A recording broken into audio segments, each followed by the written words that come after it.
Hello. साहेब बोला ना, phone केलं. हो, काय बोलणं चालू आहे का साहेब? मीटिंग नाही संपली अजून?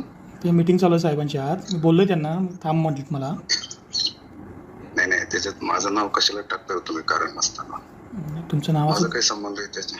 ऐका ना, मी साहेबांना बोललो नाही अजून काय, म्हणजे फक्त सांगितलं असं असं फोन आला होता म्हणून. साहेबांनी मला एक 5 मिनिट थांबायला सांगितले. अरे पण कसं आहे, सुपेकरांच्या हातात काहीच नाही ना, विनाकारण आमचं नाव कशाला काय करतात तिथे? हां बरोबर आहे साहेब, हे सगळं मला कळतं, पण साहेबांना मी काय सांगणार असा विषय आहे ना. अरे पण ते निवेदन तेच बनवताना त्याच वेळेस तुम्ही सांगायला पाहिजे ना, यांचं नाव नाही का? मी बोलतो साहेबांना, तुम्हाला फोन जोडून देतो फार तर. नाही नाही नाही, निवेदन म्हणजे लेखी आहे का तोंडी आहे सगळं? लेखी तोंडी सगळंच आहे. हा, मग त्यात माझं नाव कट कसं करणार तुम्ही आता निवेदनामध्ये?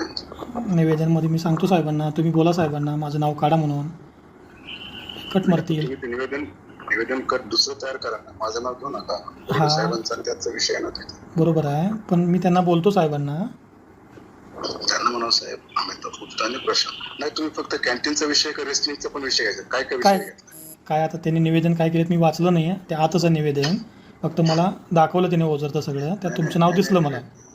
नाही नाही, रेशनिंगचं पण आहेत का व्यापारी त्याच्यामध्ये? का त्यात फक्त कॅन्टीन आहे, रेशन आहे, जीएमच्या खरेदी तुमचं सगळं आहे.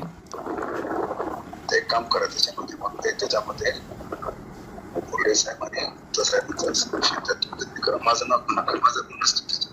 तुम्हाला पण आम्हाला माहिती काय आहे, फायदा होईल सर्व साहेब नाही सांगा. आहे त्याच्यात. फायदा करणार की तुम्हाला बोललो ना काल मी, फायदा करून देणार ना 100%. ठीक, मी बोलतो साहेब. शेट्टी साहेबांना. हा, ठीक बोलतो. आहे. ओके. आणि ईडी जे नवीन आलेले आहेत, त्यांना भेटायला या म्हणून विषय करून टाकू ना, चर्चा करू सर. ठीक आहे, ठीक आहे साहेब. ओके साहेब. बोलणं करून द्या लवकर. देतो.